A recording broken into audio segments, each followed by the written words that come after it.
Hello, hello, hello. How is it going?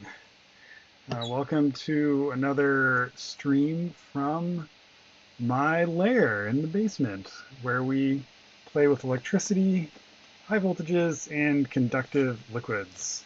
And hopefully make pretty colors. Thanks for coming, folks. Good to see you, Chaos. Jasper, hello, hello. All right, so some changes since last time. Last time we were dipping using this setup here where we had a little bit of titanium wire clamped behind the backer like this, and it went in the rig. And we're having some issues potentially with sort of imbalanced electrode surface area between the cathode and the anode. So I played around with the design a little bit and came up with a new solution, which is going to integrate the cathode and the anode together on the moving z-axis. So this is the cathode clip here. And it's got the stainless steel mesh, which is providing the negative voltage potential, and it's got an ABS printed sort of frame here, and it clips into this thing, which is going to be a full-length backer holder. You can see that there's a bit up here where we have some titanium wire that's going in. It goes inside, it comes out here, and it's got a spot for the backer on each side to squeeze onto and connect the circuit. We've got positions for our screws, and those are going to get electrically connected through the titanium backer, so we can anodize the screws simultaneously with the backer, so it gets the same sort of color gradient, which will be cool. And the cathode is going to just kind of clip in here like this. So we'll just clip that, and now we have the cathode sort of evenly positioned symmetrically on both sides of the backer, and that will hopefully give us a nice even color. And as we pull the backers out of the anodizing bath, the surface area of the cathode will decrease linearly with the surface area of the backer that's in the bath. And hopefully that'll give us a little bit more even coloration, especially at those higher voltages. That's the theory. We'll see if it plays out in practice. So my goals tonight are to do a couple dips with that thing, see how it goes. I'm going to try an even gradient just with the G-code sort of F some number to kind of simultaneously move the Z and the X-axis instead of doing the stepwise generated gradient. And then the other thing that I want to play around with is doing screws. So I got a whole bunch of titanium screws in, and I'm going to do some like small anodizing in this bath a little bit more sort of small scale, play around with colors. Have some plutonic purple sample here. We're going to try and color match with the screws. And yeah, that should be fun. So we'll see how it goes. I'm going to try and get the SLR camera sort of positioned over this bath so you can see the screws changing color as we go. Some other things. Let's see if we can swap over, show you some changes to the autodizer. So,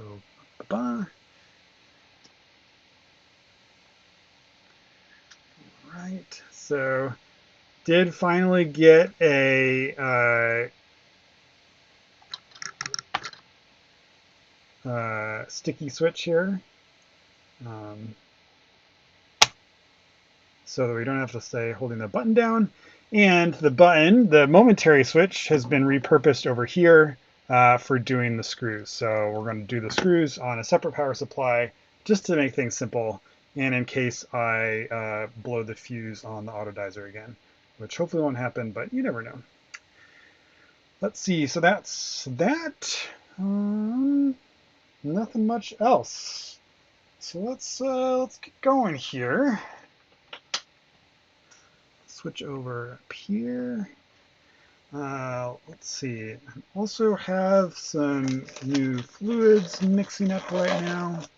Yeah, holding the button like it was good I feel like it was a worthwhile thing safety-wise, the first couple runs, in case there was some like short circuit that I wasn't aware of, so that if I like jolted, everything would turn off. Run it a couple times, I feel a little bit more confident in how it's going safety-wise. So I'm happy with the latching switch for now. Okay, so check my chemistry over here.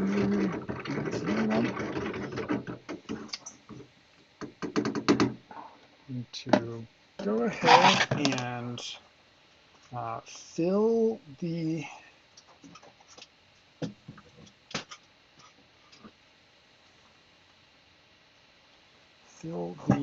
anodizing bath up. Got some fresh 3% TSP.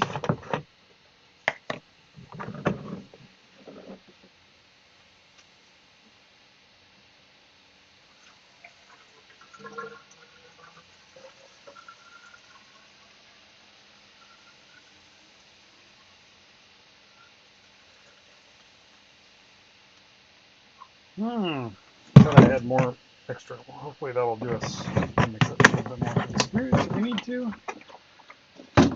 And then today I'm going to be dipping my freshwater rinse just in this big graduated cylinder. Just primarily because that PVC pipe is very large volume. And I'm blasting through my distilled water.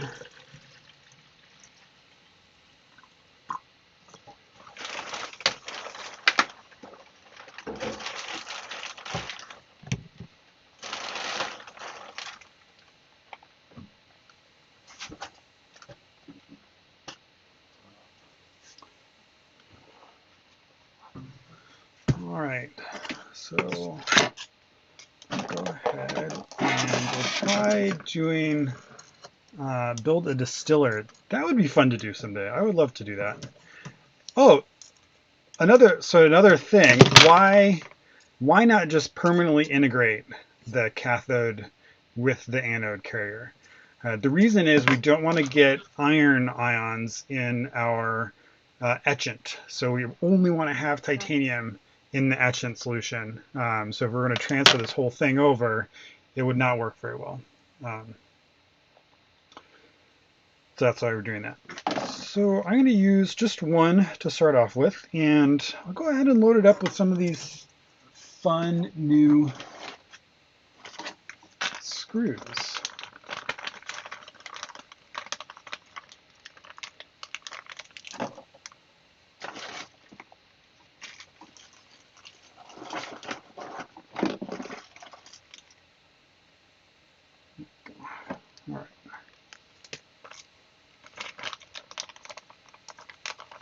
These screws are also Torx to help prevent them from stripping out, which is a problem I've discovered with the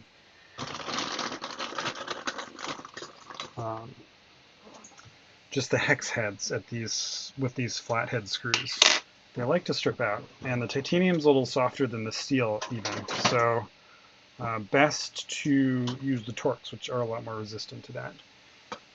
I also inevitably lose my Phillips head screwdriver as soon as I need it on one of these streams.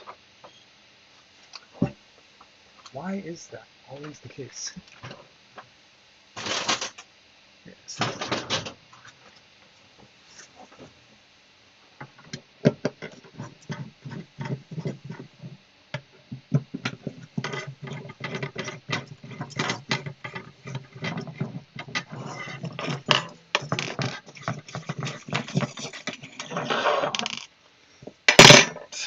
Also get some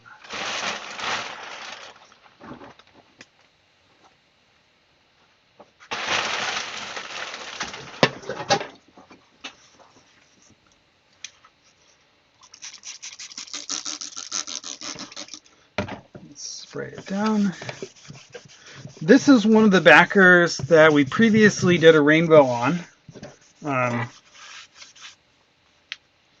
And I etched the color off as well as I could And then I sanded it. And you can see it's actually got some, it's not perfect. You're supposed to be able to remove the color with the etching, but it doesn't work perfectly for me. I don't know if I'm not making it strong enough or leaving it in long enough or what, but I did sand it a little bit.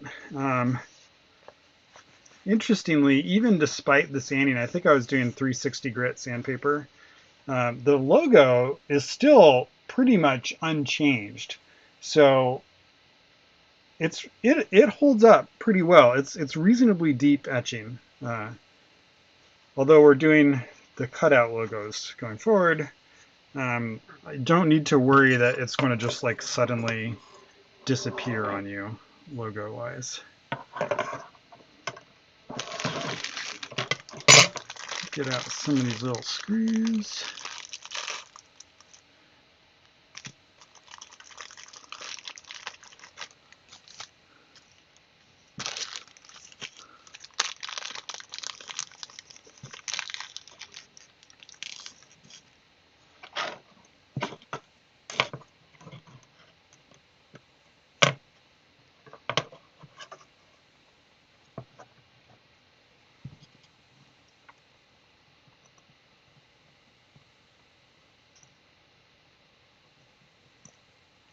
It's awfully hard to do with gloves on.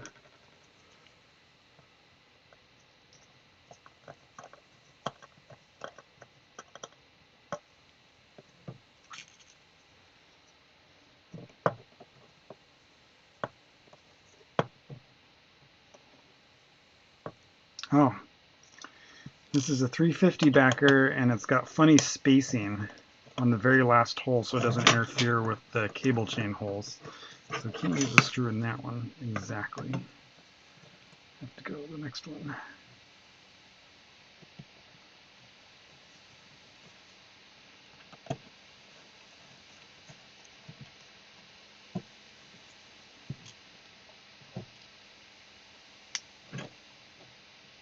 Holy smokes!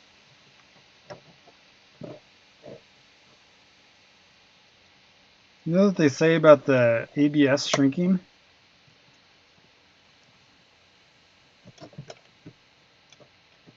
It's apparently not a lie.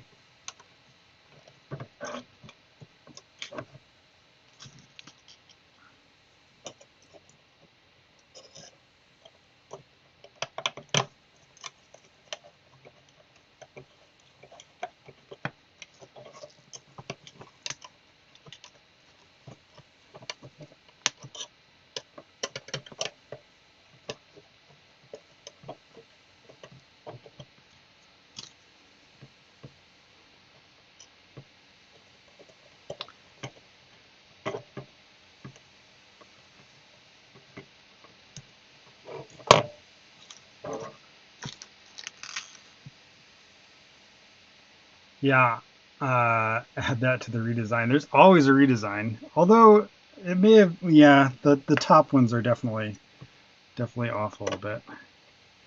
So I'm gonna need to add a hole for that last one. I can always do those screws separately, I suppose.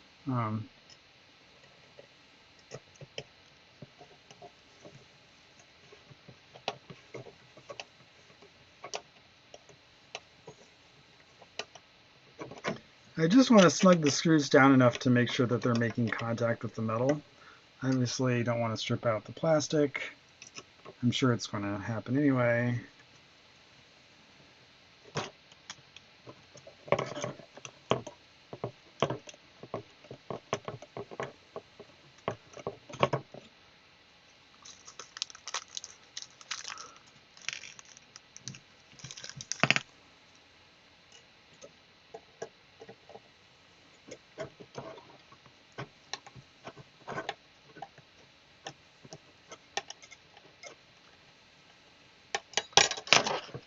Yeah, I think 1% is probably going to do me. It's like just barely misaligned up at the top.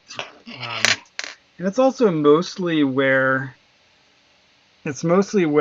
we've got the bend induced from the contact wire. So it may just be that deflection a little bit that's causing it, not so much misalignment per se.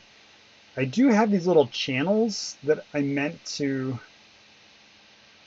where I meant for the wire to sort of sit down in. So maybe I can bend this just a little bit over so that it, I'll see. All right. So use. Boop, boop, boop. So now I need a couple just normal M3 screws.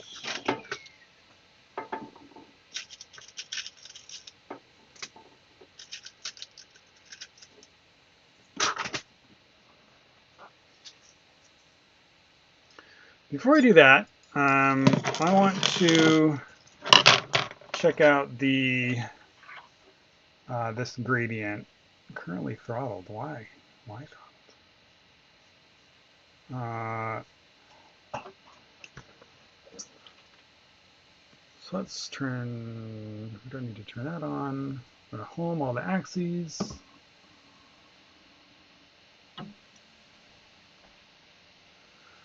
Okay.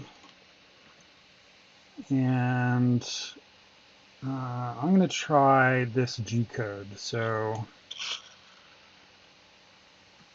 this is really simple. I'm not even going to upload a file. I'm just going to basically move the z-axis until the bottom of the backer is touching the water. So just going to hypothetically do this.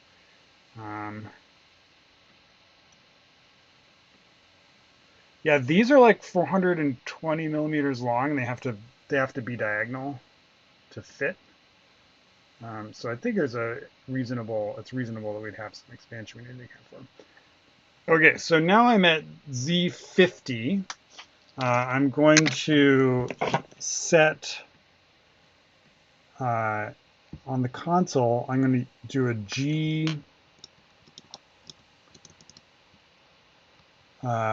G92 Z0, so that's going to set Z to 0.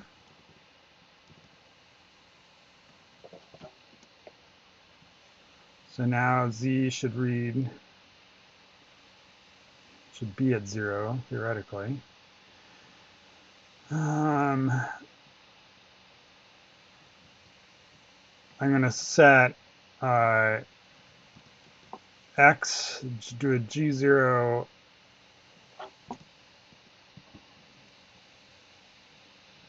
and then tell V to go to 360.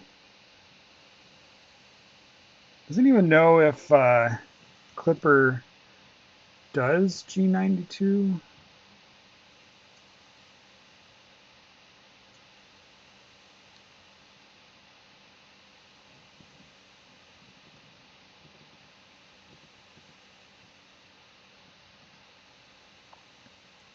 It looks like it. So I told it to go to 360 and it went to 410. So that's correct. So that's good. So now our backer should be fully submerged and X is at 10 and I'm going to give it a G0, Z0, X100, F500 to tell it to slowly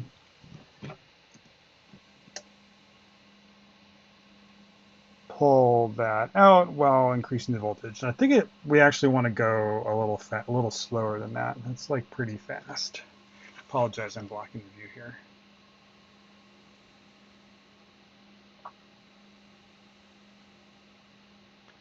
I'm going to try half of that.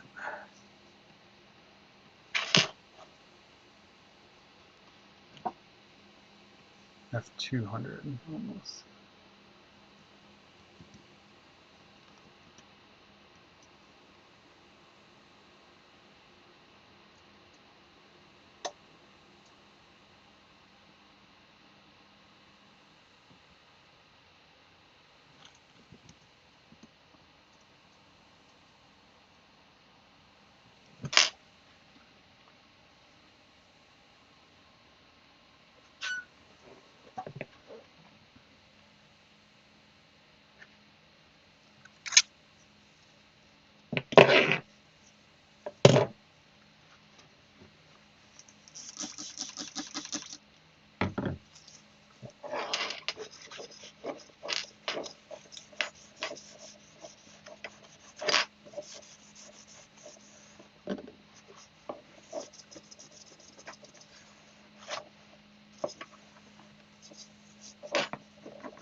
That looks pretty good. I like that.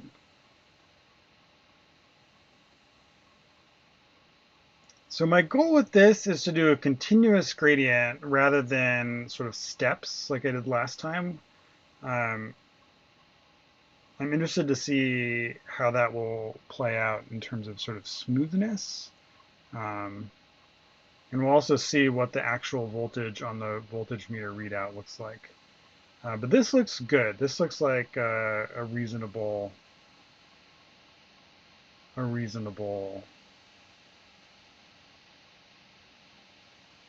speed.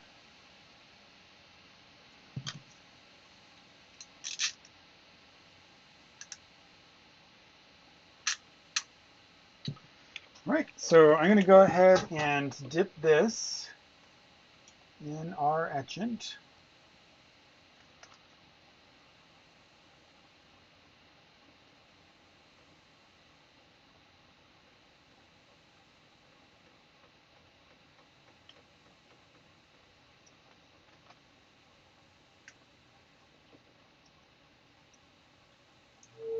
And rinse.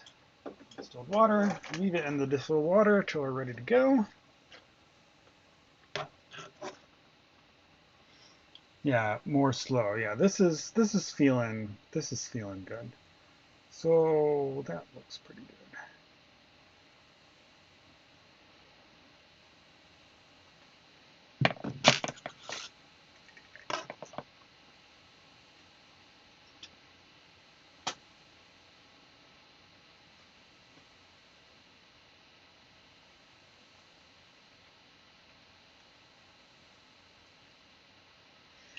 Right. Okay. Flip our cathode.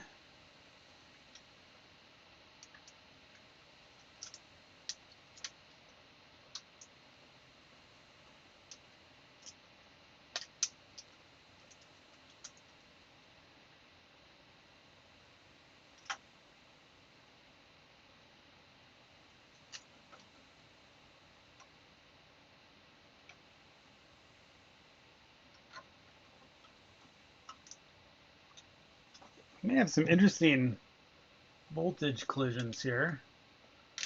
Let's see how it works out.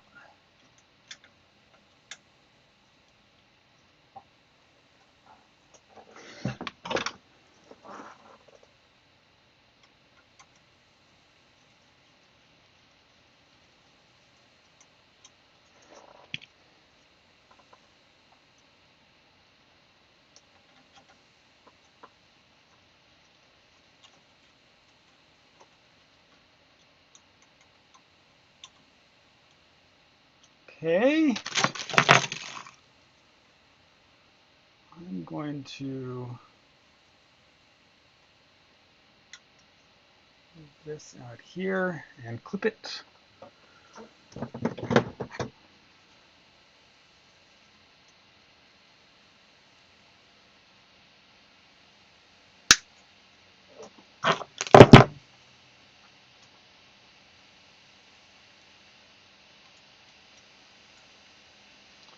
And I'm going to trim this one also.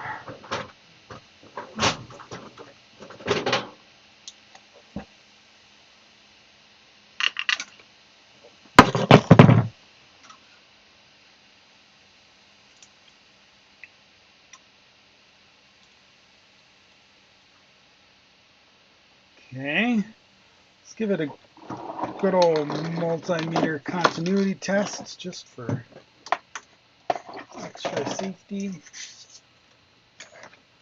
before we hook anything up.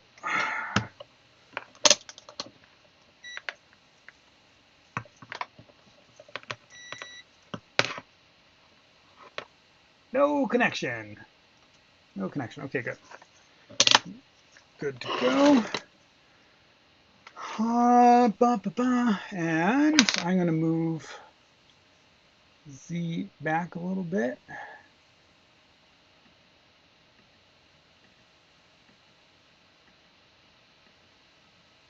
Okay. Do the G92 Z0. Z is set to 0. Let's turn all this on. Let's home X. We're not quite so high voltage. And I'm going to switch you guys over to this one.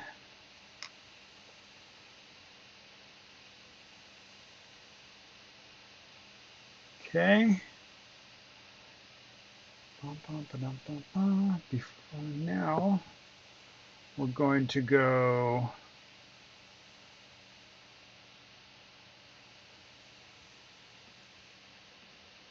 set X to 10, Z to 360.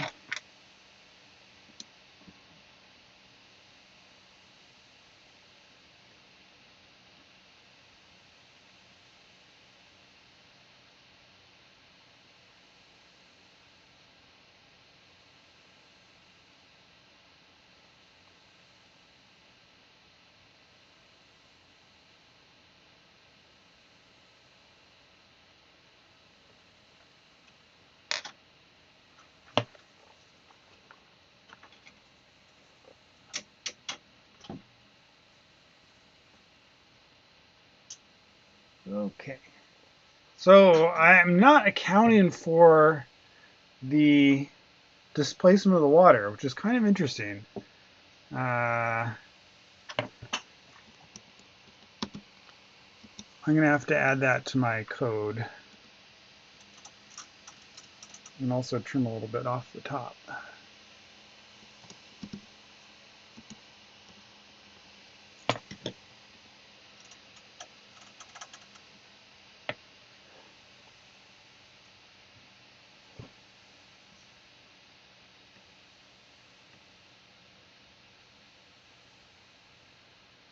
All right, now I think we're ready to go. So I'm going to voltage it at 10. I'm going to turn this on. We should get a tiny bit of, we're reading 0.6 amps as it comes up to voltage. And so now I'm going to go ahead and give it the G0 Z0 X100 F200 command, and we'll see how it goes.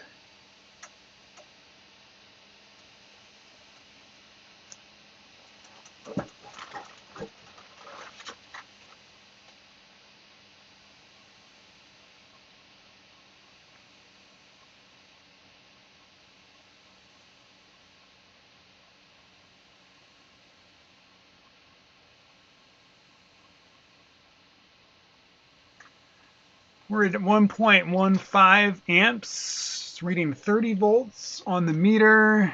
33 volts is reading, not saying what it's at in Clipper,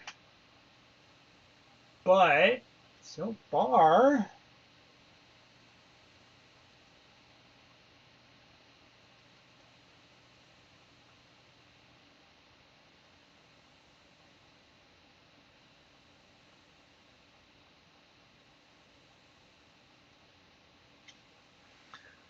reading 60 volts.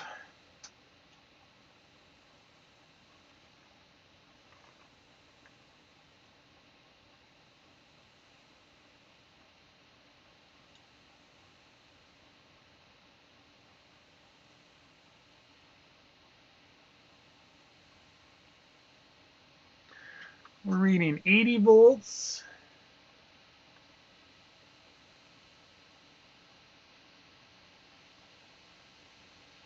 And we're about to the bottom of the backer. We're reading 100 volts.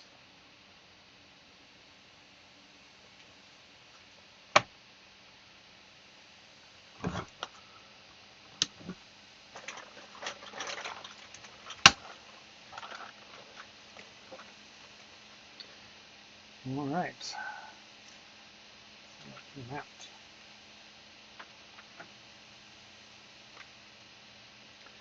So I don't think we got 100 volts of oxide development. It looks like maybe actually, I think we're going to have to go slower, probably.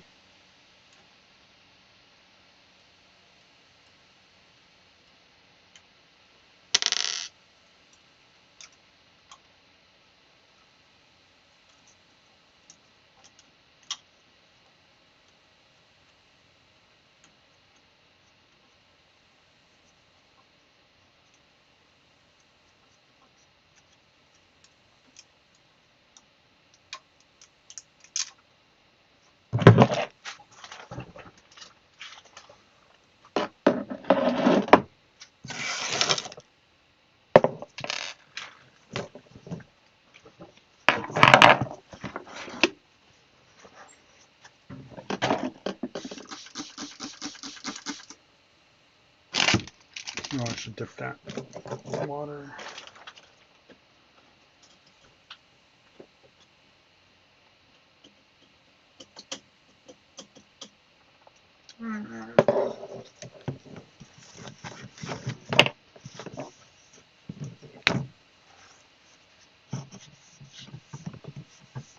All right, so this one, the surface is not that great, I think because we've already kind of beat it up a little bit. But this, I think, looks way better than previous ones. The screws are not, they're matching at the lower voltages, but not as much at the higher voltages.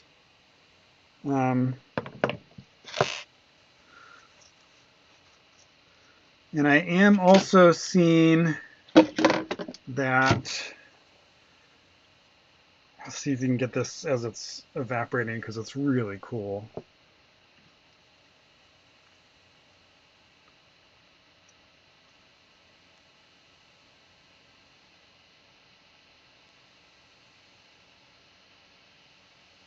You can see how the color really pops as it evaporates off. So you can see that there's some unevenness, I think, as the water is sort of, it's sort of draining off the screws. So there is some variation in the voltage and the color that it's reaching as a function of those screw holes. But I'm pretty happy with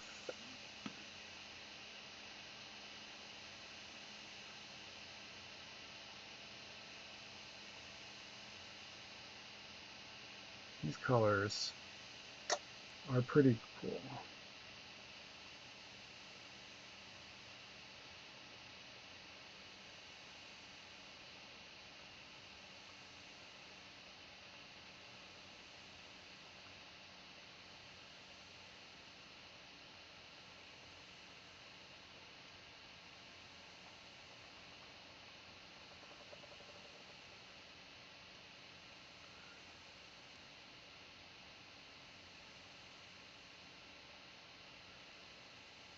So I think some of the variation, like the splotchiness down here, is from this backer being done a few times and not having the greatest surface finish. But overall, pretty pleased with that.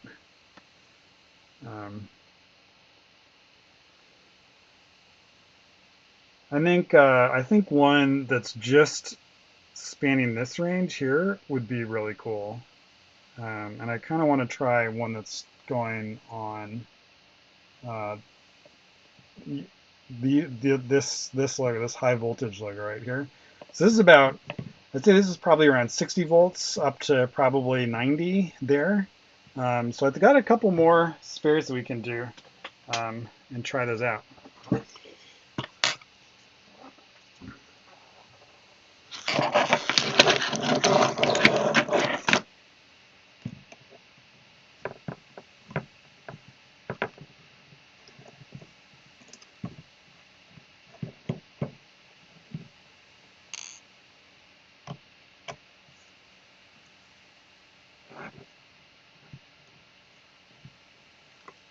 A blower is an interesting idea to push the water down. It's also thinking about some sort of wiper maybe.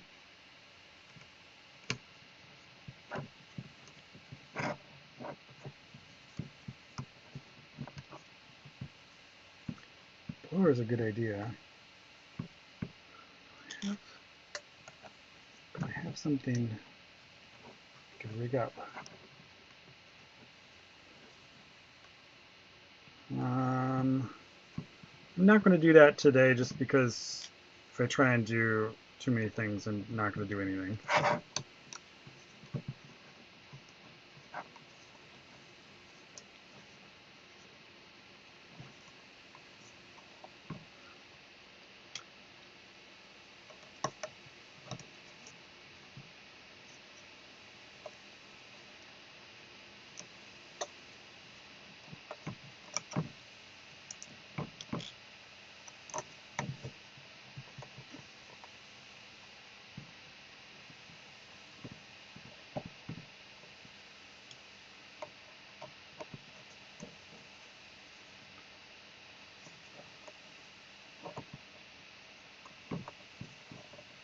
I'm also going to try dishwasher detergent. We don't have a dishwasher, so I don't have any like handy. Oh, that's kind of sweet. So that's pretty sick too. I don't hate that.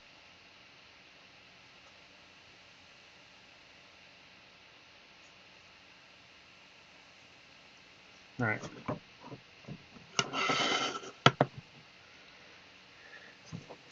And I'm also going to touch up the surface of Dyson Airblade.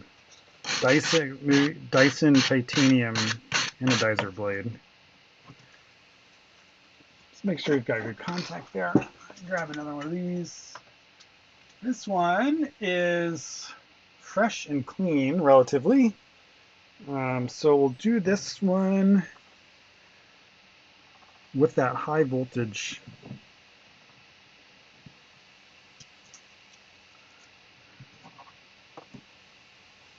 I'm going to see if we can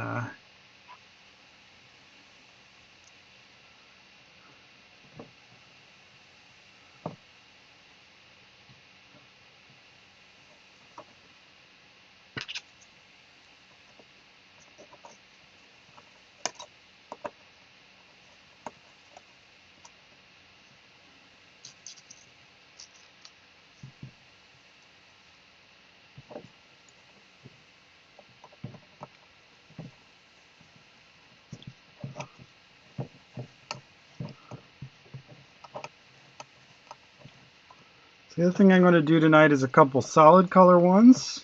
Let's see if we can't get a nice consistent finish on those. After we do these two testers, gradient testers, and then I'm going to just move over to the screws and do some screws. It should get us to 11.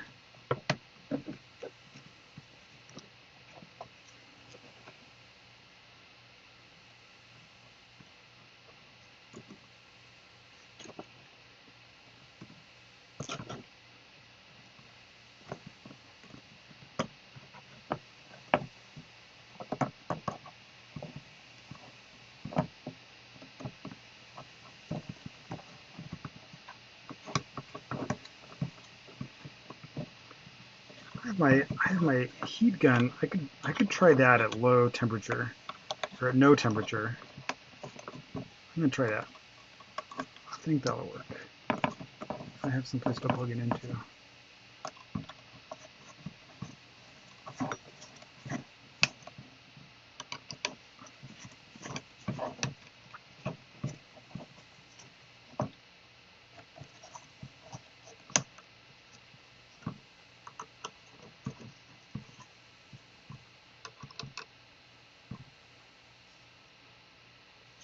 Okay.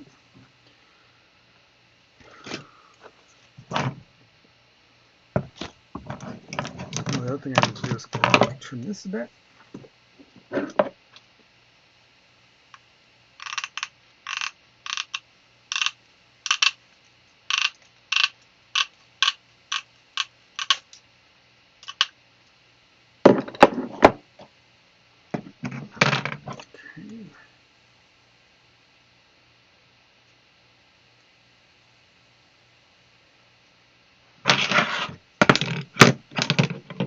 Get a better wiping cloth.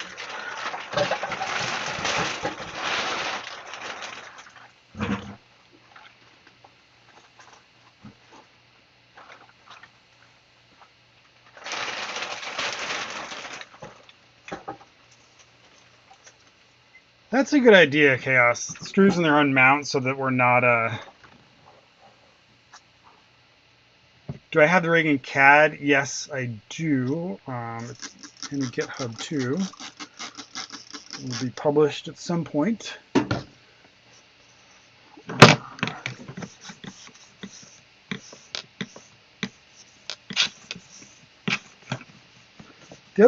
On the other hand, with the screws, I was still getting some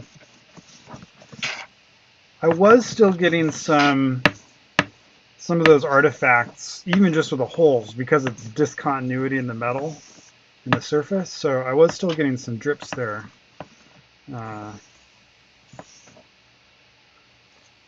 So I'm interested to see if we can fix that at all.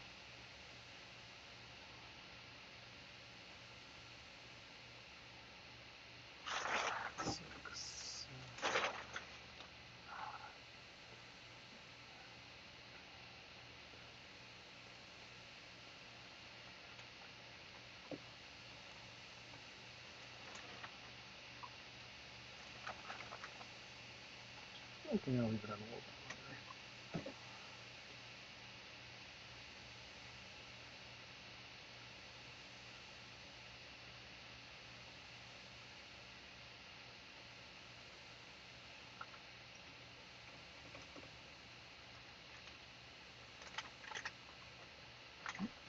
longer.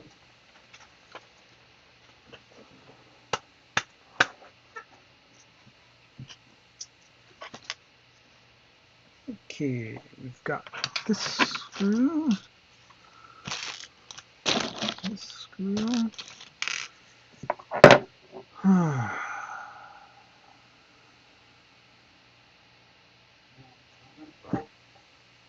Yeah, the wiper. So I thought about the sponge. The other thing about the sponge, though, is that is also going to be conducting electricity at some degree. So maybe I was thinking like a rubber flap might work. But I'm excited to try this blower idea. Because that's something I can imagine getting like a bigger radial fan. I think I can turn this on no heat.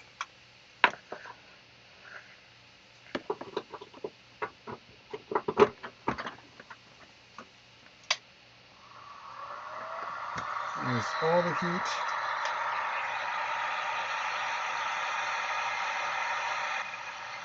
There's still some heat there. No good.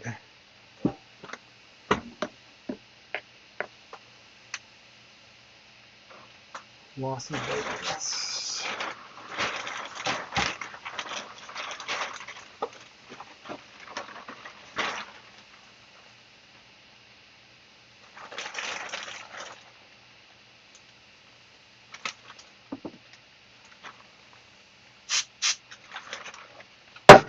We'll see what it does. We will see what it does. Maybe do half of it. I could also get my air compressor hooked up. Too much work. Interestingly, this anodizing solution is kind of cloudy. I wonder what that is. That just micro bubbles, or I'm not sure. Okay, we're gonna go 65 to 100. That should be right where I want it.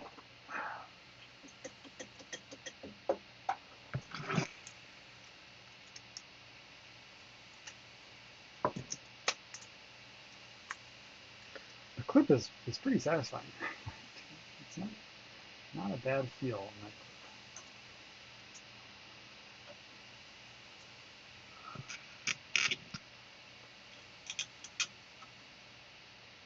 Need to change my gloves. Some thicker ones.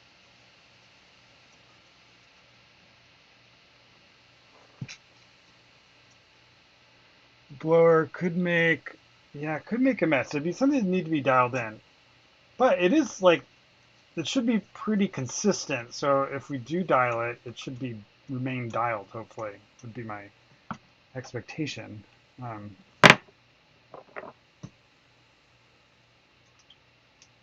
So I'd feel a lot better about this if I can have it go back the other way, and also not collide somehow with the.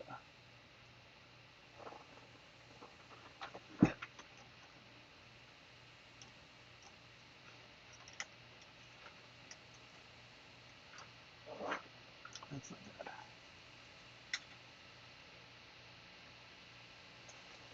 All right.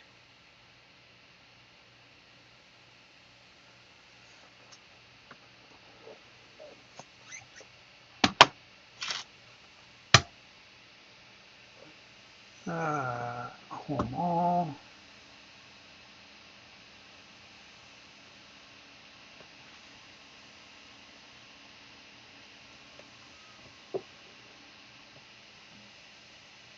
Going in dry wasn't great because it was taking a long time for those high oxides to develop, but maybe things are changed now. So let's go ahead and do that this time. We'll start hot and then we'll go in. So I'm gonna go.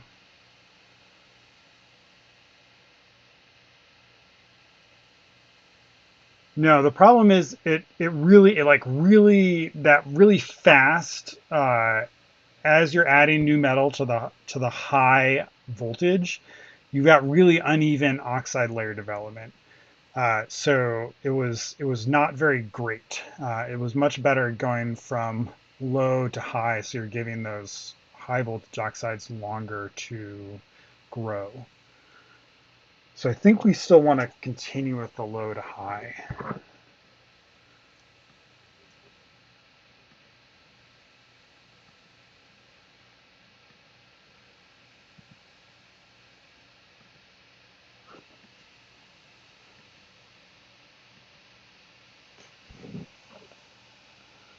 To G92 0,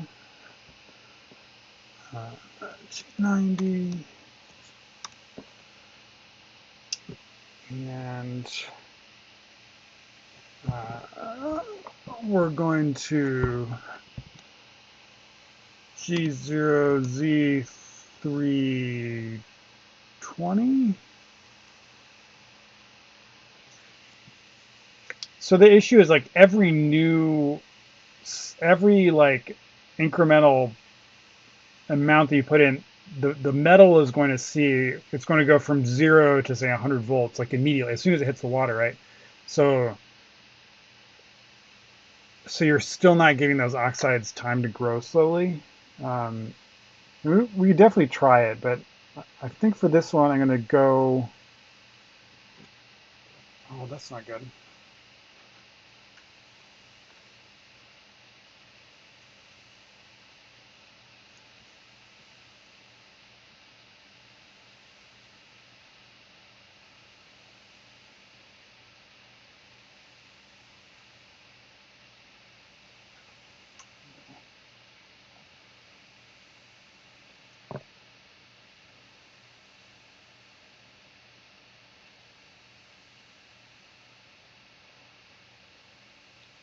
All right. So in that, along those lines, um,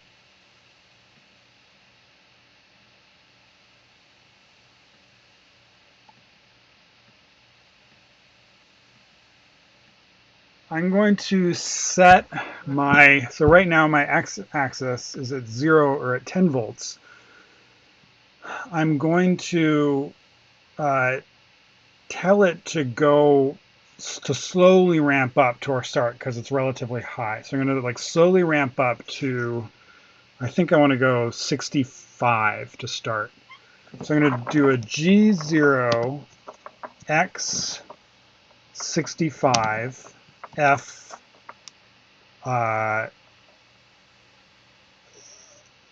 F400 to give that some time to develop. And I'm going to turn my voltage on.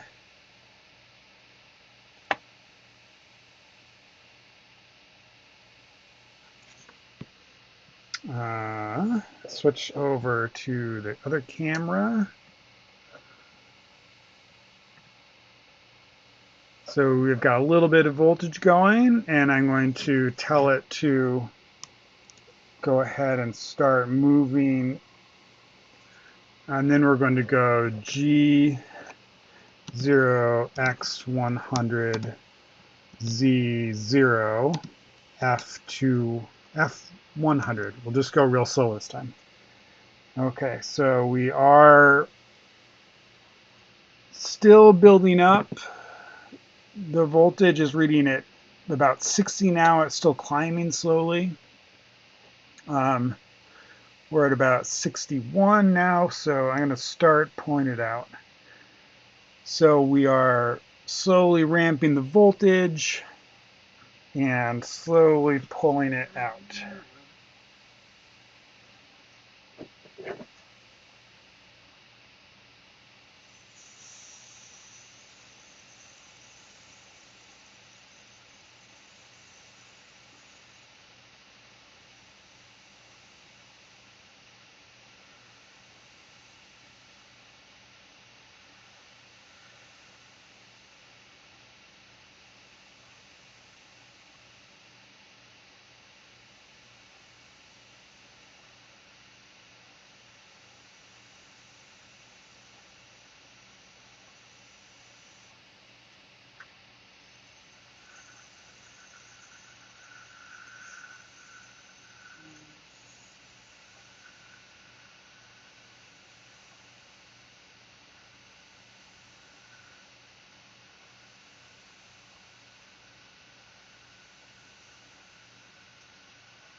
Voltage is at 83 now. It says, yeah, 83. I'm going to stop that because I'm running out of gas.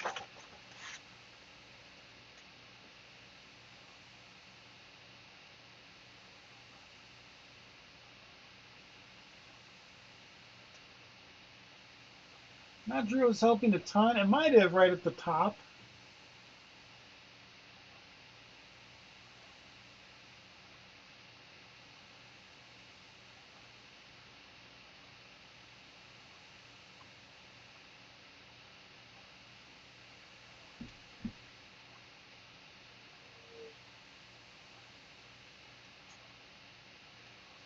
Voltage is reading 95 now.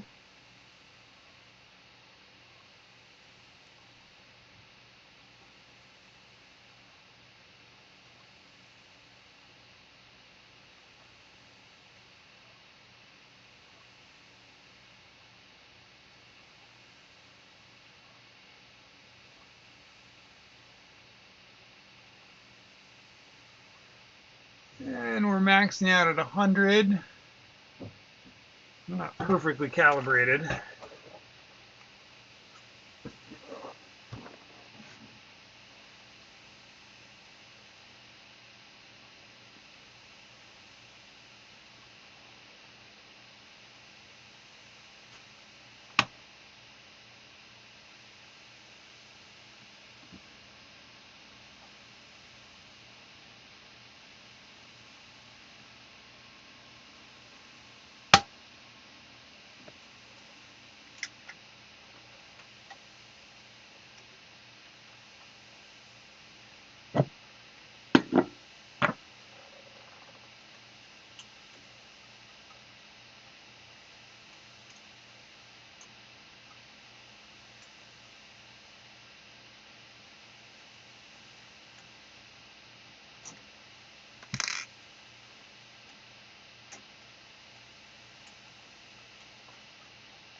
So definitely some unevenness at these high voltages.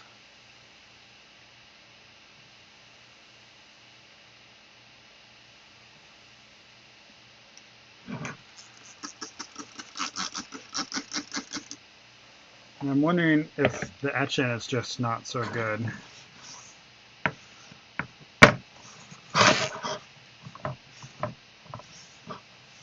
That's usually a sign that your etching is not super good.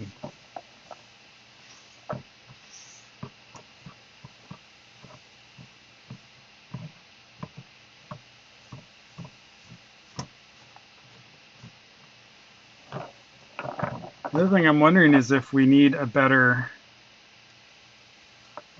Yeah, I think it might just be the etching. Pretty uneven. So I'm going to re-etch that. I've actually been making up some new etchants.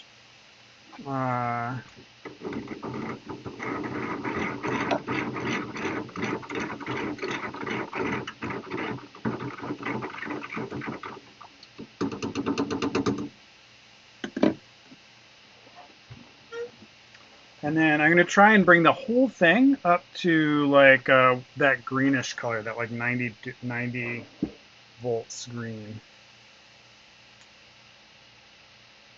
Maybe try something less safe.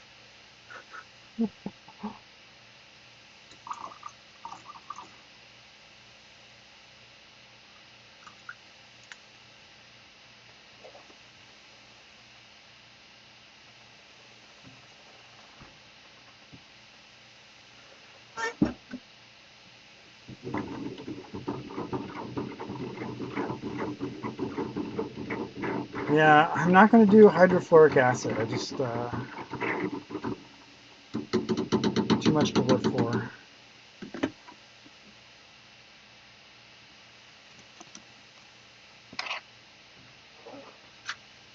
I'm going to leave this on because I'm going to re-etch it and try to even out that voltage and see what it gets us.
So I'd say that the colors are actually really good up until that like 85 with the etching, when the etching is solid. Like, those colors look pretty good to me. I'm just going to see if I can get that high voltage, like 85 to 90, evenly across that whole backer.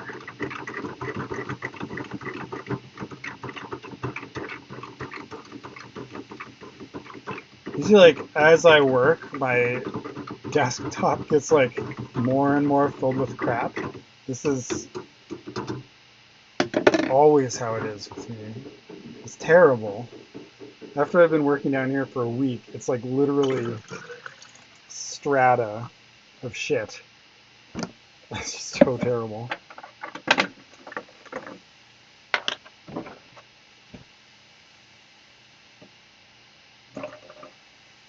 So again, this is a mixture of sodium fluoride and ammonium persulfate. And the idea is it develops fluorine ions on the surface of the metal itself so that you don't have to have free hydrofluoric acid, which is just one of the most toxic substances that exists. It's really, really bad for you if you get a little bit uh, in your ingest a little bit or get a little bit of contact into your skin. It can go into your bones and continue to poison you.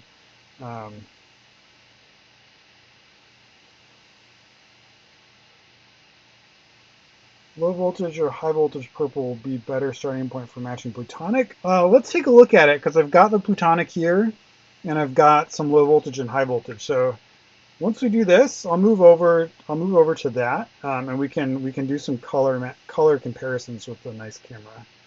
I just want to get this. It needs to get in the bath to start heating, and then we can.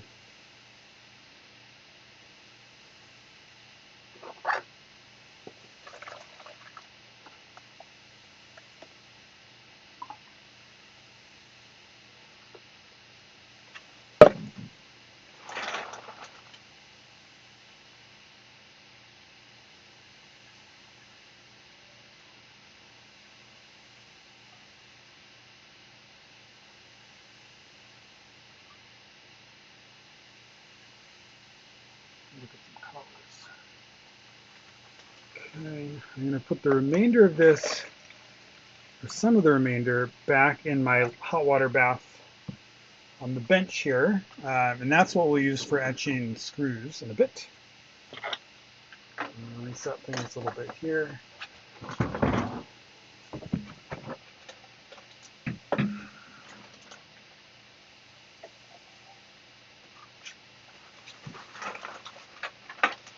And while that heats up, we can take a look at these colors.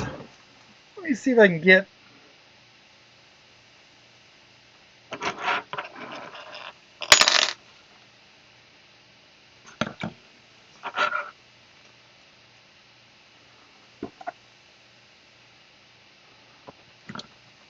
So here is a reasonable representation of our gradients here. I'm going to have to dry it off again.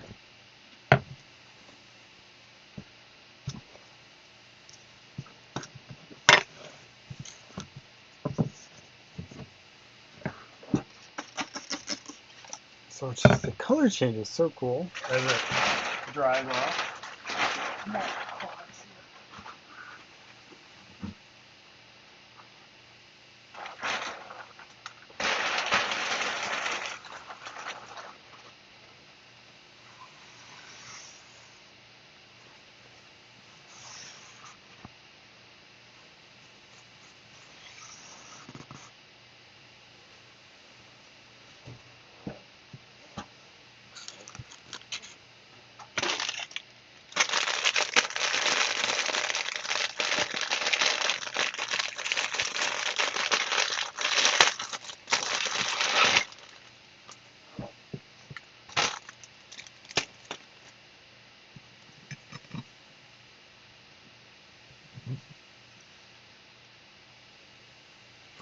All right, let me see if I can get this up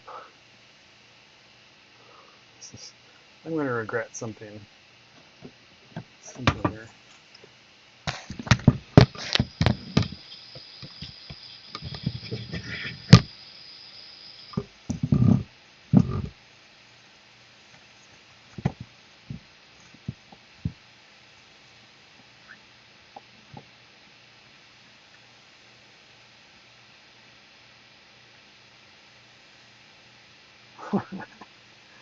All right. Can I focus this close? So, all right. I think that'll do. All right. So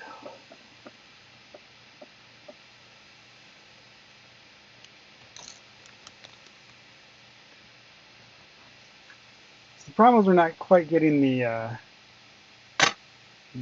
reflection.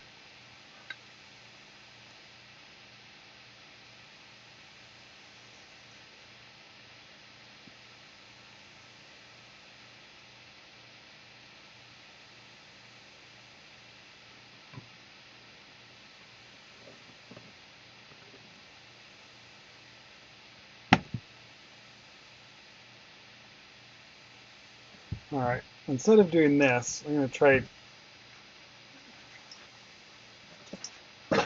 not being an idiot and actually using a tripod as it's intended to be used.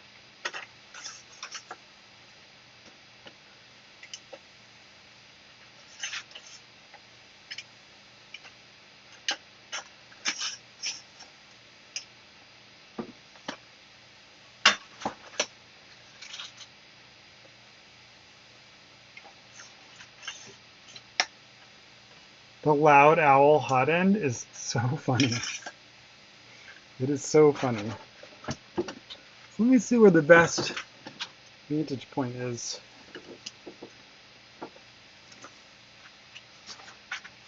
Hello, computer.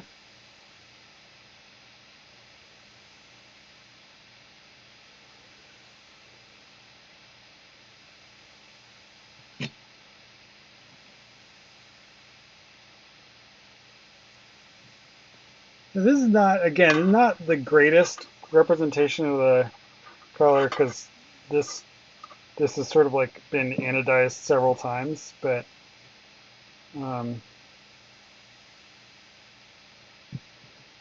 I'd say that sort of 20 volts-ish is pretty good. Like right on the logo there, that's pretty good. If we go to the high voltage purple, it's a little bit pinker, a little bit more electric. A little lighter. What do you think?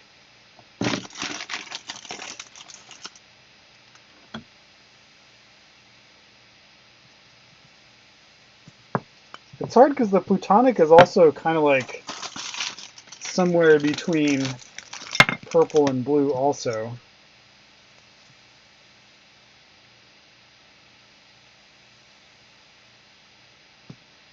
But I'm feeling like this lower voltage, this sort of 20,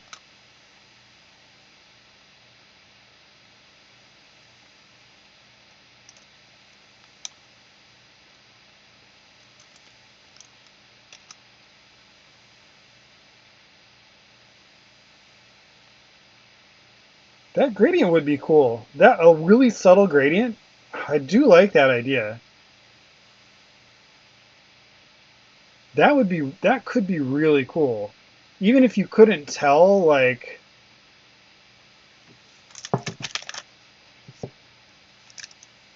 exactly that it was a gradient per se, it could look really neat. Just that sort of subtle change. I also love how you get that contrasty etched logo. The color of the contrasting color of the etched is really cool. Yeah, I agree that that lower voltage is closer to the plutonic. So I think we'll go for like the 20 volts. let's bring, we also have the higher voltage here. Um, again, it's a little bit more pink and obviously harder to do. So I think we'll get, I think the 20 is really where we want to go for the photonic. Yeah, I'm loving this idea of like 18 to 22 volt gradient. I think that would potentially look really, really cool.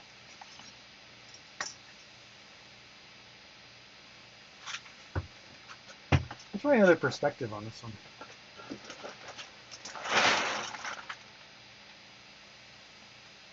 Unfortunately, this lens has some zoom drift on it. So it's at this angle, it's going to want to.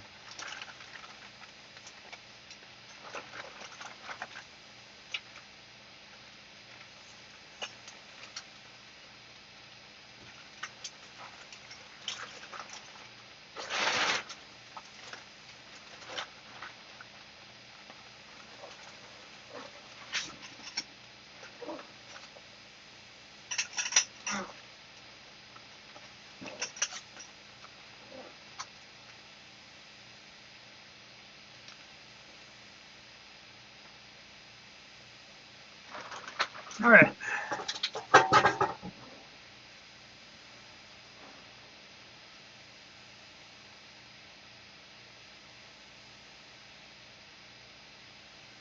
Okay, what are we doing next? Ah, yes. We're going to etch this, re-etch this, and try and bring it all up to that higher voltage kind of green color.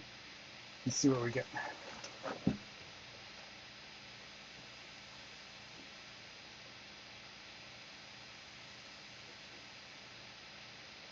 A little bit.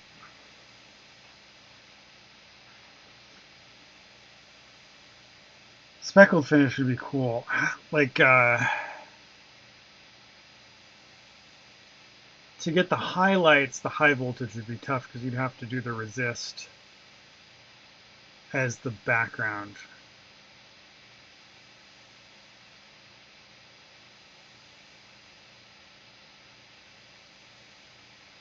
Or in principle, like, do the whole thing high voltage, splatter resist, etch it off. But I haven't had as much luck etching off uh, the colors I would really like. Like it sounds really nice to be able to like undo a bad or an unsatisfactory etch, but it just hasn't been as consistent. It's hard to get the metal surface finish. Maybe if I like got a belt sander and really just took off the whole layer, it would work well. But I have not attempted that yet. Oh look, dog hair.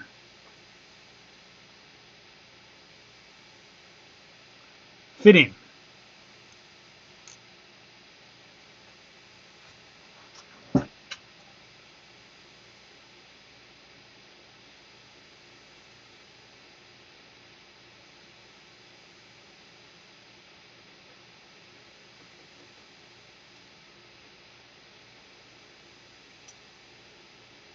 So you can see that we're starting to remove, especially some of that low voltage color with the etching.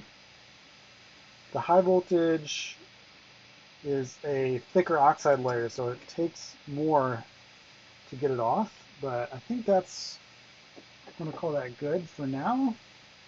I'm going to put this on here, and then we'll try just going for it.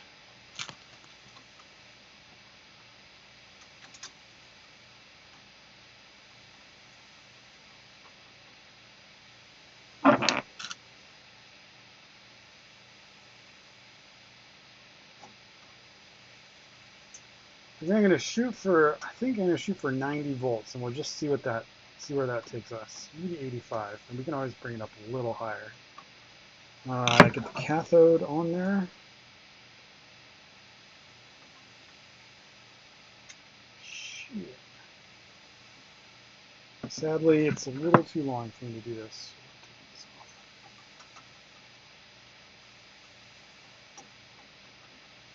I need to design some sort of quick release for this. Just can it in somehow.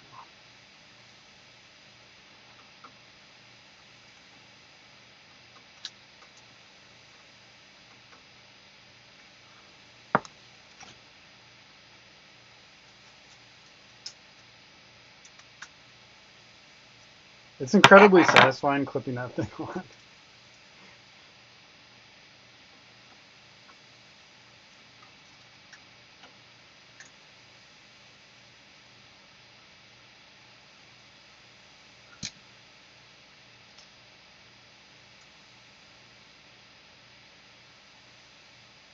Oh.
Okay, so now we're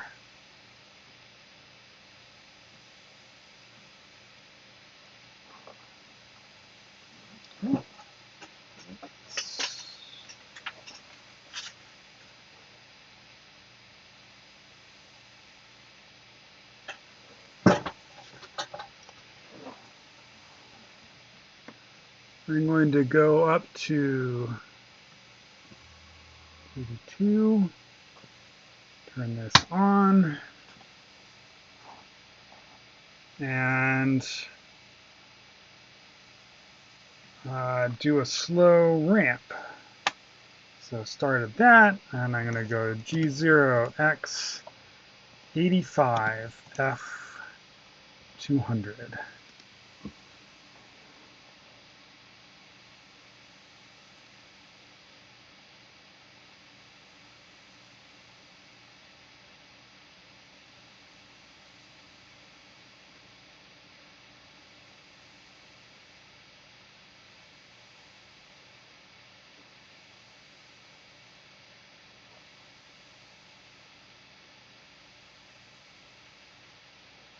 So we're reading 76 right now. I'm going to go ahead and turn it off and then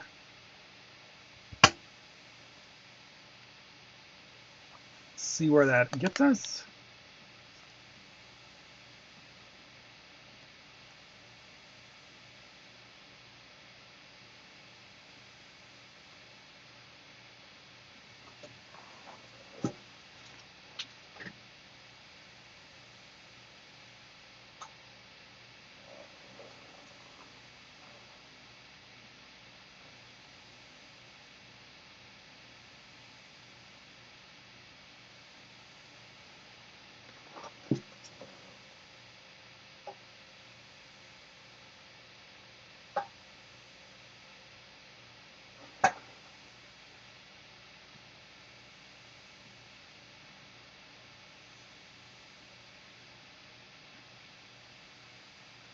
Didn't quite bring it all up.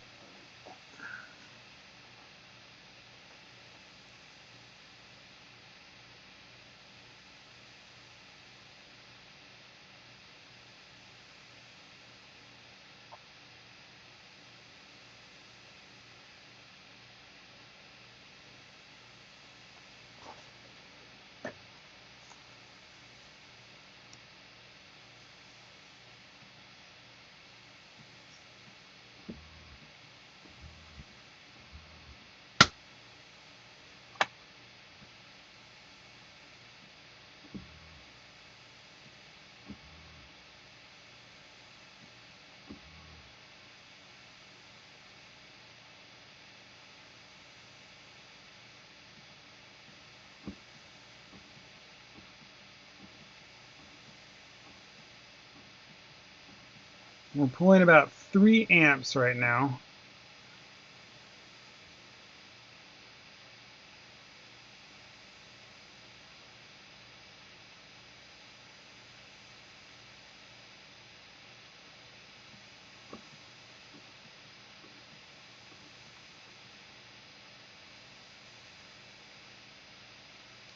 We're just hitting 90 volts now. Turn that off. Home X. And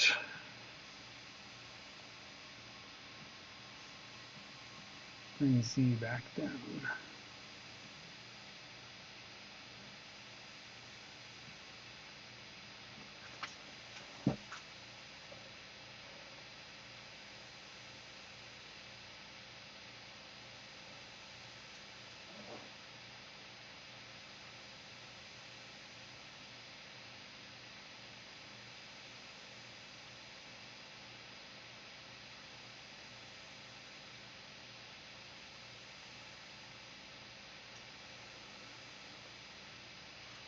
I think that is all we're going to get.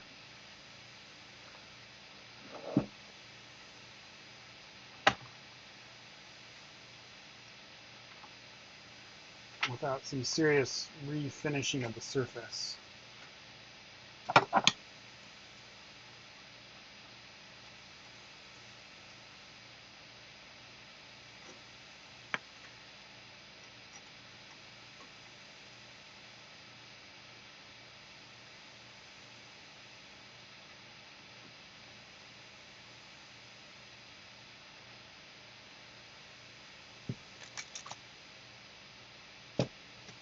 It's pretty weird. I cannot say what's going on here. The high voltage is definitely hard.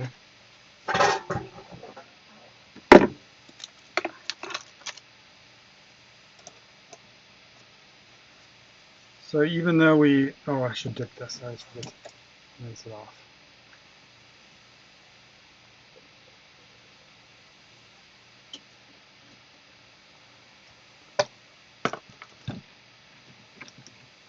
So we did a little bit of etching off of this stuff, but it's not it's not doing an even gradient. So I don't know exactly what the dynamics are with the previous existing oxide layer and the sort of new additional higher voltage. But definitely get the best finish when you start from like totally bare metal and bring it all the way up. The other thing I'm noticing is that these screws look like they're not picking up these higher voltages. They may just need like more etching. They may come from the factory with more of a oxide layer on them, or it could be that the resistance is increasing as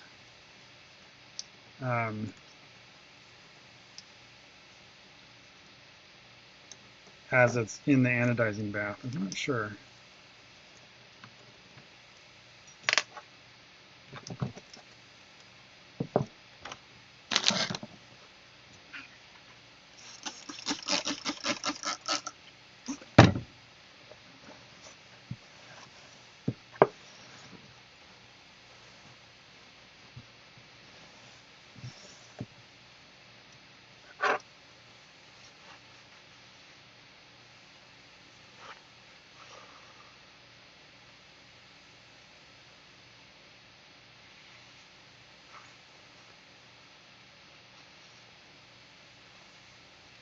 So another thing I'm wondering now is if we're not getting some problems with the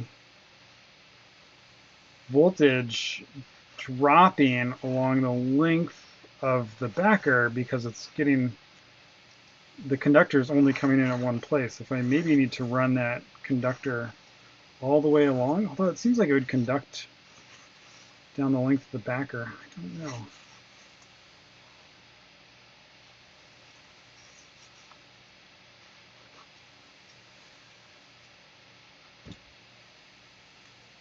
Again, kind of modeled, not super even. I think this retreating of backers is not the best for even color development.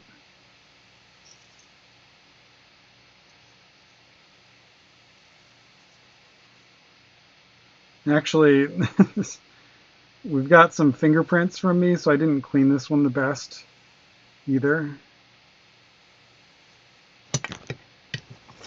So yeah, interesting, not perfect, interesting. Definitely this lower voltage range is giving some really rich colors, and this sort of 65 to 70 is pretty good on this one, but the re-etching is not doing great. Okay, so I got a half an hour left, and I think that I'm just going to go ahead and do some screws, playing around with the screws, because that is fun and something I need to do anyway, and trying out some of these, see how the screws behave. So I'm going to take a moment to kind of reset my workspace here.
So this is my small anodizing bath setup. Pretty simple. Just have the negative electrode, some screen here.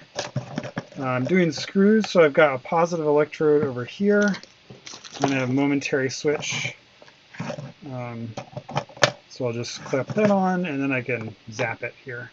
If you've got a power supply that has an on-off for the voltage, then that works too.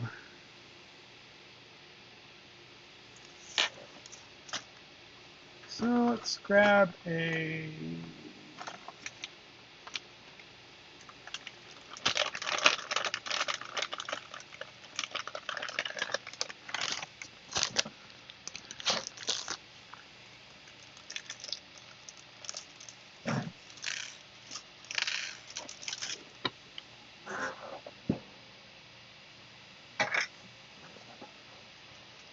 So I'm going to take these screws, they're right out of the bag, and load them up, and we'll do like a gradient, just sort of 10-volt gradient, and see how they go.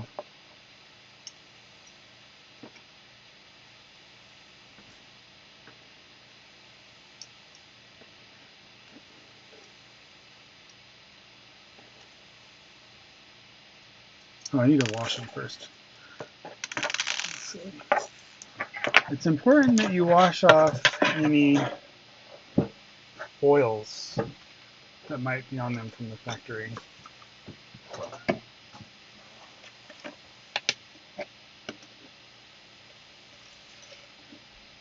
So just got some simple green. Dunk him in.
Okay, and then I'm going to stick them in the hot etchant for a little bit.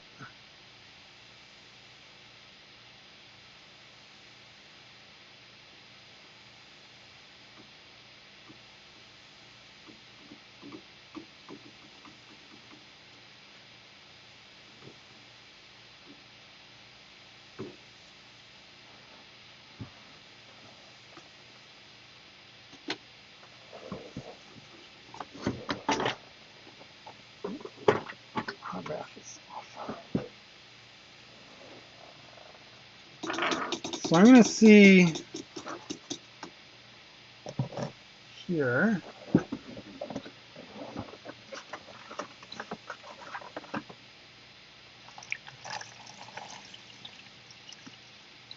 Oh, fiddlesticks.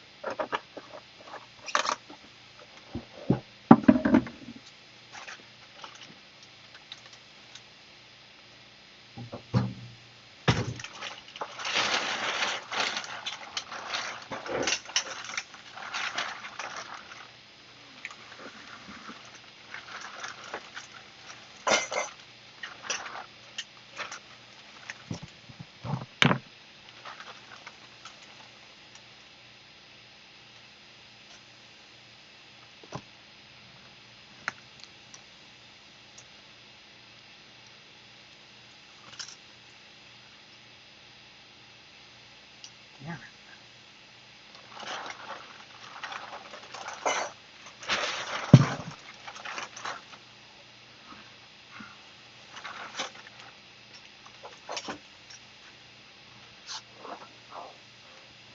We'll just try a lower concentration.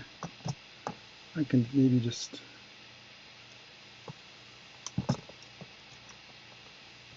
that's sufficiently underwater.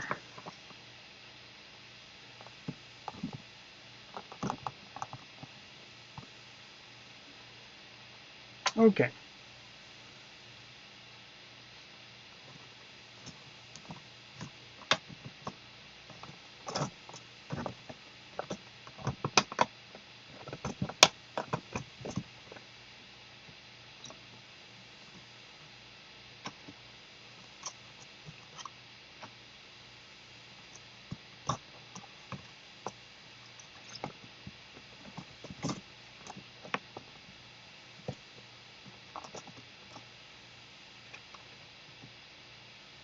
All right. I'll turn my power supply on and dial up 12 volts.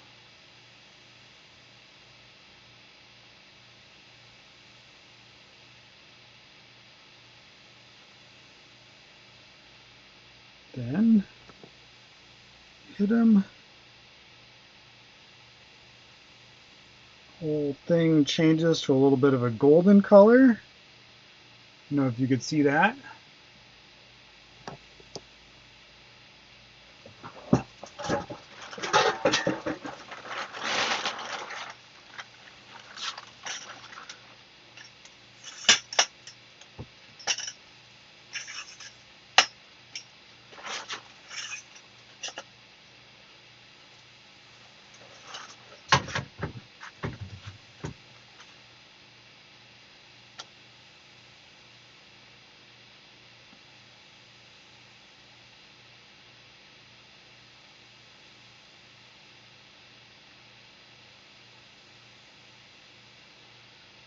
Okay, I'm gonna increase the voltage up to 15 maybe.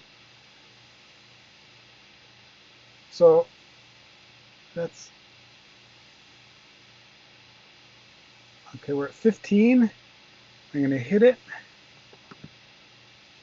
and we'll develop that color a little bit more.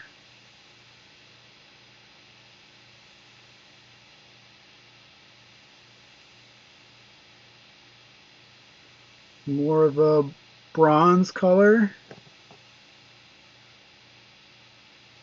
I'm gonna try 17.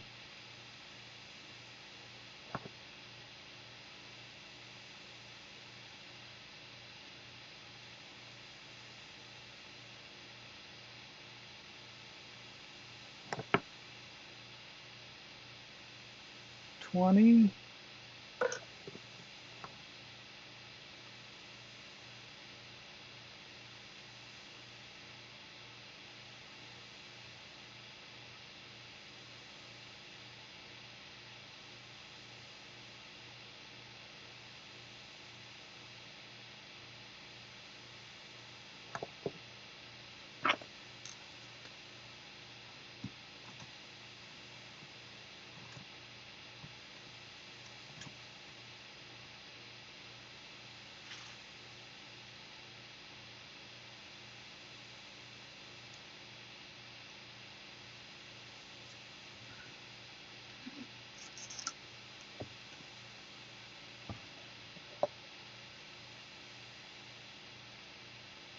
So 20 is kind of giving us,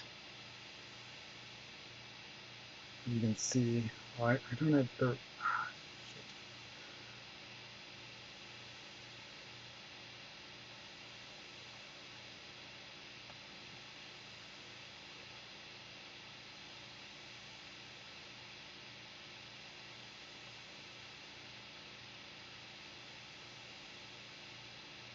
20 is a little bit purple. It's really misleading, the color in here, in the when it's in the water versus when it comes out. So I'm going to try 21.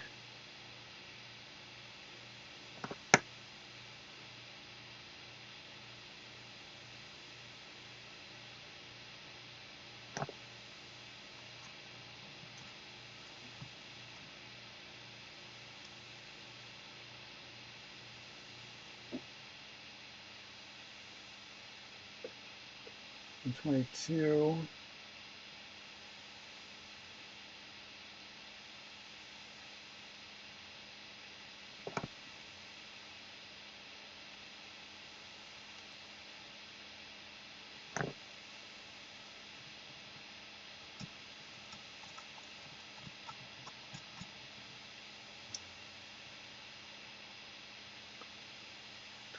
Three.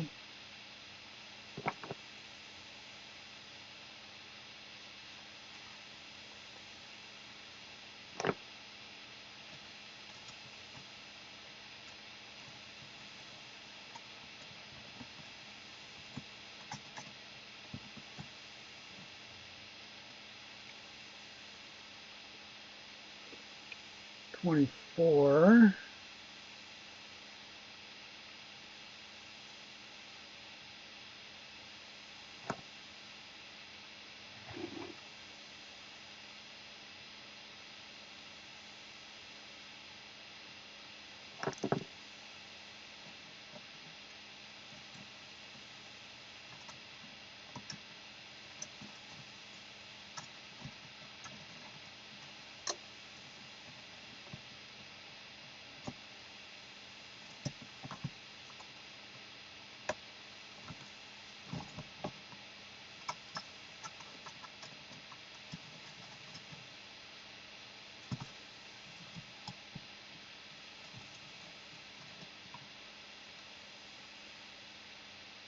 25.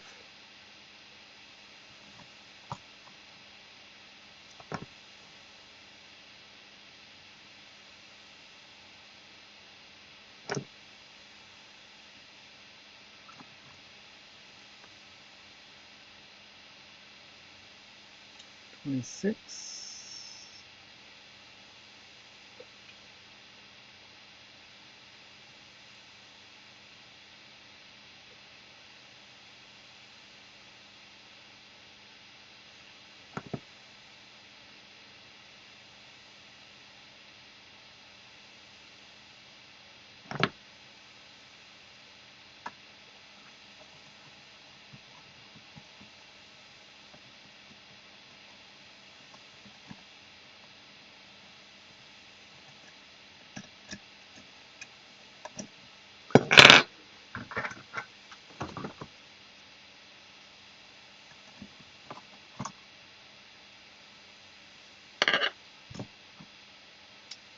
27.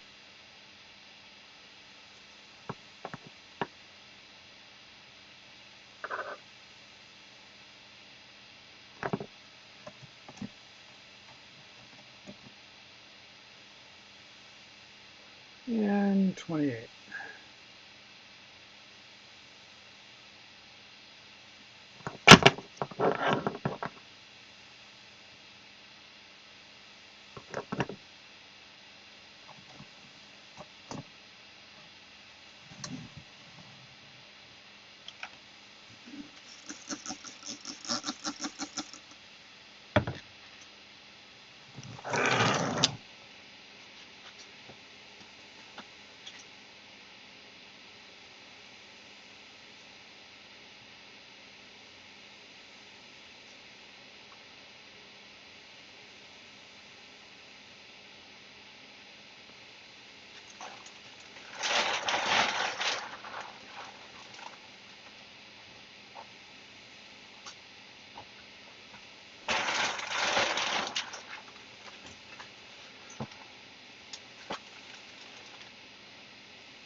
Boy, it's hard to get the colors to show here.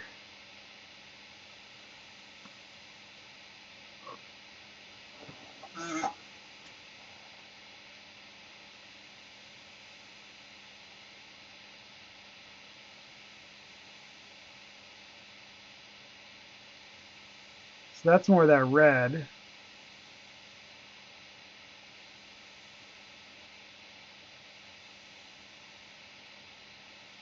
I think this is getting into the plutonic purple.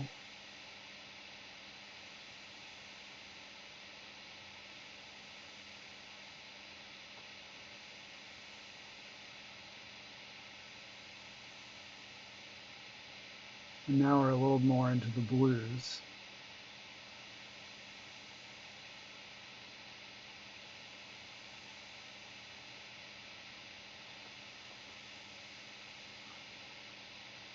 So it's 28, 27, 26, 25, 24, 23, 22, 21, 20.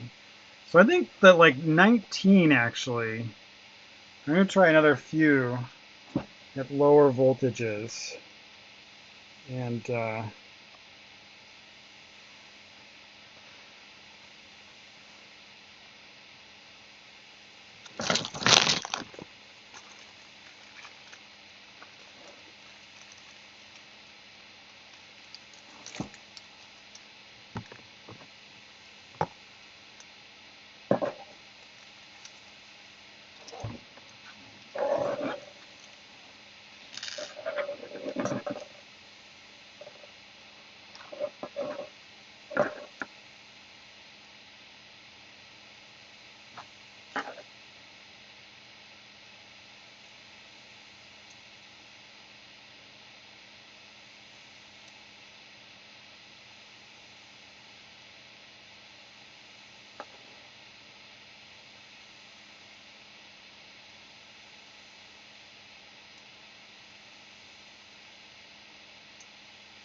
right, I want to try 19,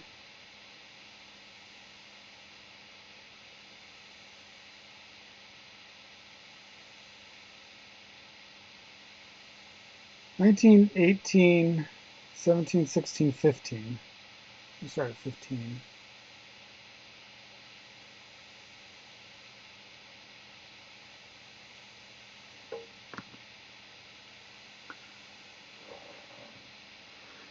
It's incredible how inaccurate the color is when you're looking at it in the bath.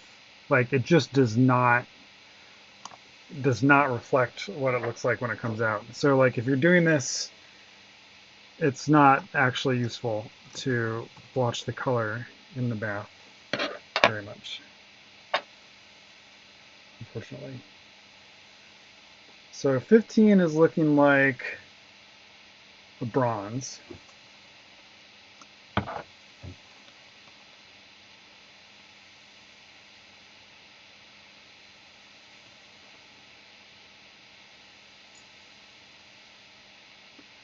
So I'm going to go up to 16.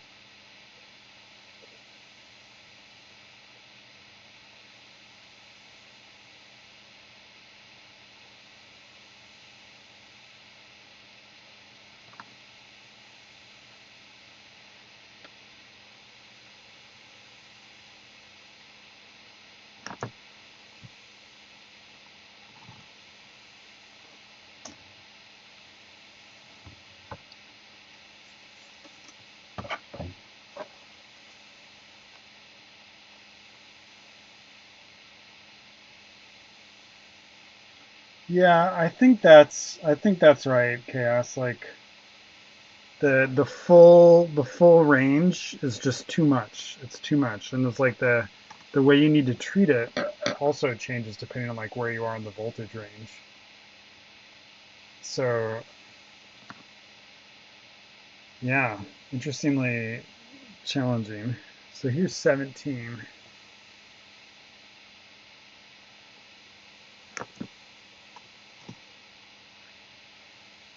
still looking bronze. I wonder.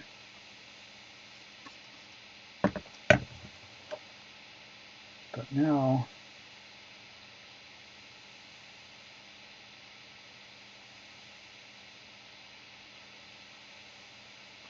starting to get more of an orangey bronze.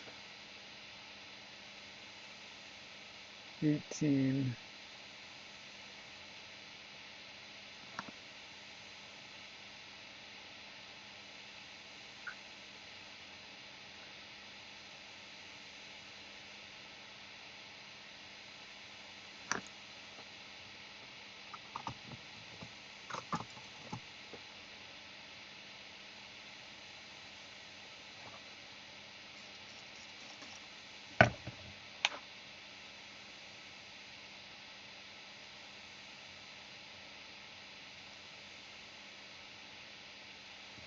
Now we're starting to get some red creeping in.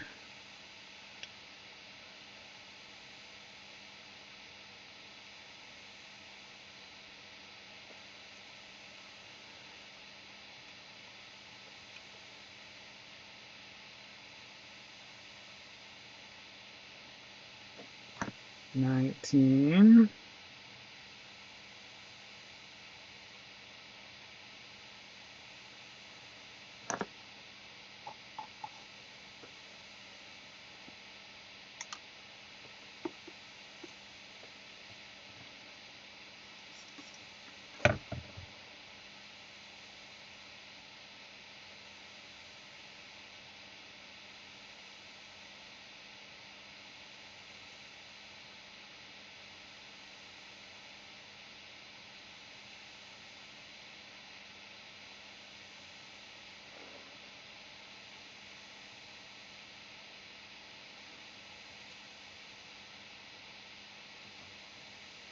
And we'll try a repeat of 20, just see how that goes.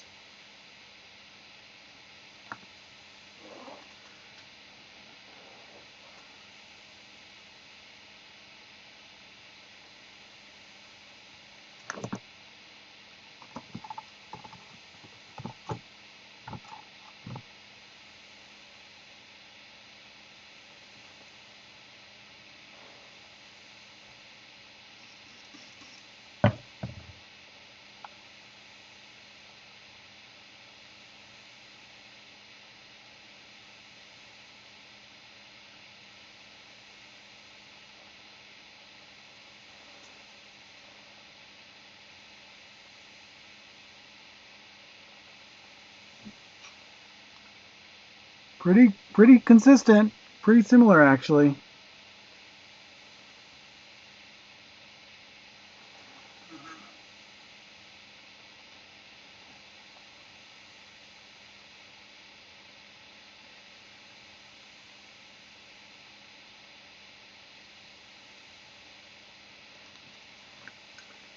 Yeah, I don't know how much you're going to be able to see that, but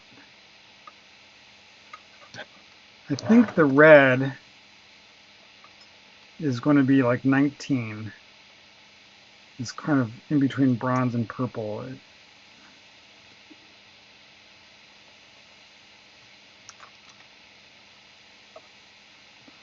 Now for the last, I'm going to go try and just jack it up. See if I can get see what 70 looks like on the screws.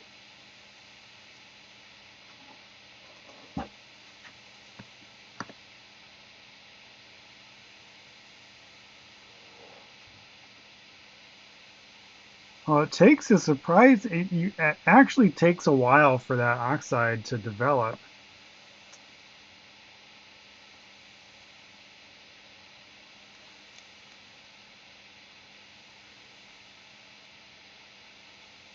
So we're supposedly hitting 70, although it looks like the color is still kind of changing. It's certainly nowhere near what I expect from previous ones. I'm going to try 80. That's getting into like a gold kind of.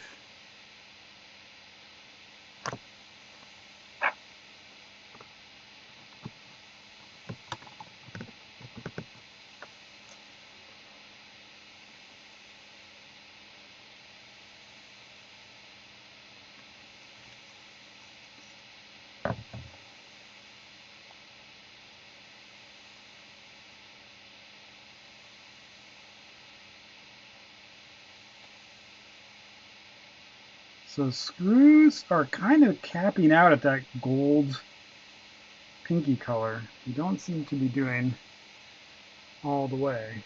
I'll try going all the way up to 95 and see what that does.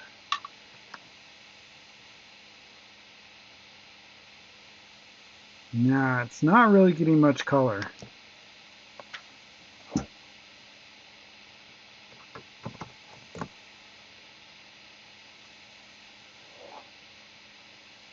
Next thing I'm going to do is try sanding these screws down a little bit. Wet sanding them.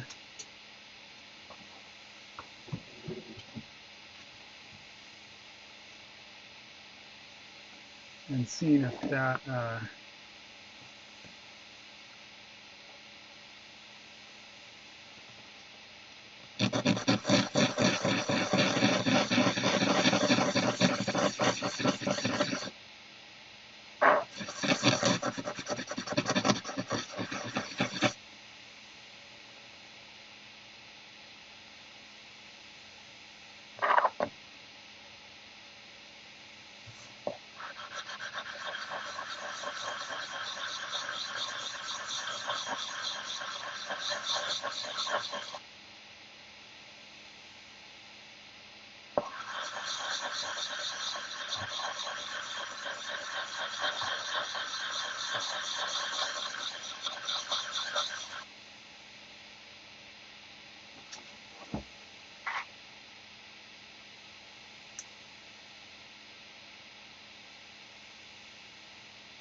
oh yeah, that did it.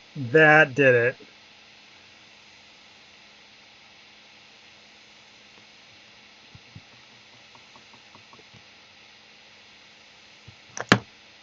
Oh shit. Yep, that's the ticket. That's the ticket.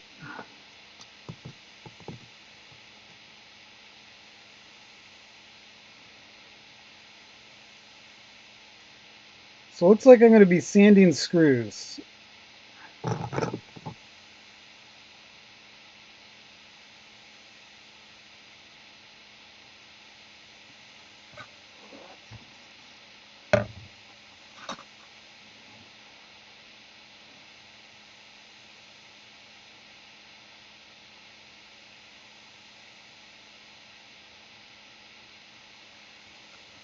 Oh yeah, that is definitely the right treatment.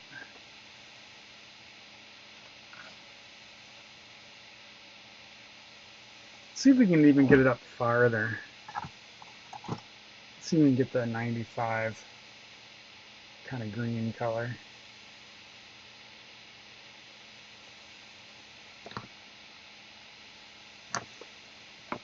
You gotta connect the anode.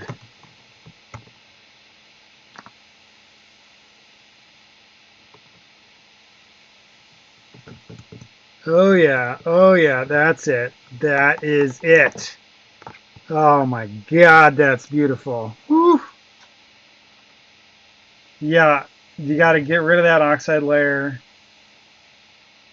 etch that shit, and then blast it right away.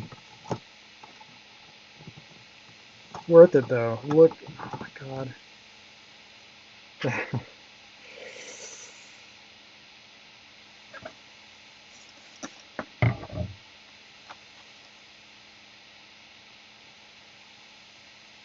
All right, lazy me dreaming of just hitting these things straight out of the bag. Not going to obtain. That is okay.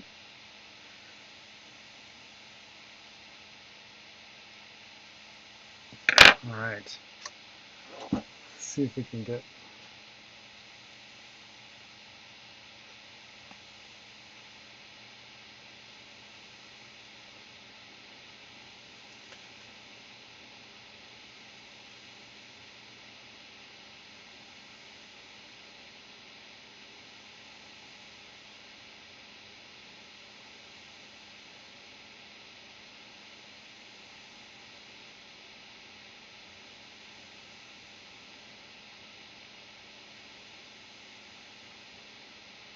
That is nice.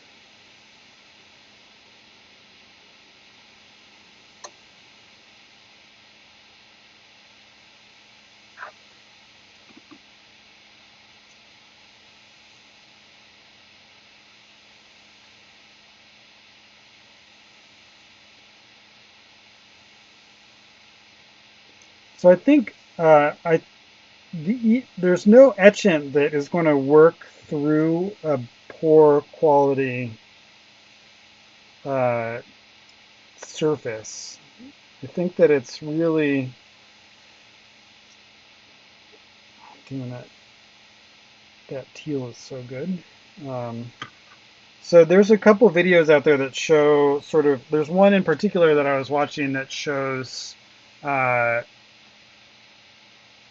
combination or a comparison of the like whatever the acid one like I can't remember what it's called the acid that people usually use for titanium and this and no etching and this etchant with different surface treatments and is amazing like the proper acid actually at the higher voltage didn't even give the good colors only this multi-etch gave the really good colors of the higher voltage. But the surface finish, whether it was sandblasted or sanded or rough or mirror polished, really made a difference too and interacted with the etchant. So I think that these from the factory screw heads are just not going to do well regardless of what you're etching in. In any case, yeah, it's exactly like mill scale. You can see them the screws are kind of a darker color out of the factory. They're not like a bright finish. And so I think there is something, whether that's like a baked on carbon or something, but oils or processing dust or something, I don't know, something that we're not getting off, just sort of like shaking them in the simple dream. But in any case, easy enough to sand a whole shit ton of screws. Maybe I'll make up. It's hard to sand many things at the same time, so I'll just make up a little holder and give them a zing before I throw them in the etchant. A tumbler would be interesting. That's a very interesting idea. I know nothing about that, but presumably it's just like a rotating motor and some sand or something. If you have any information on that, I'd definitely love to hear it. So I'm going to go ahead and turn off the stream now. Thanks for following along. I'll probably be on Discord later. after I clean up all the shit, and maybe etch some more screws or anodize some more screws while I'm at it, so I can send those out this week. Now that I have the secret, and I'll see you all later. Cheers!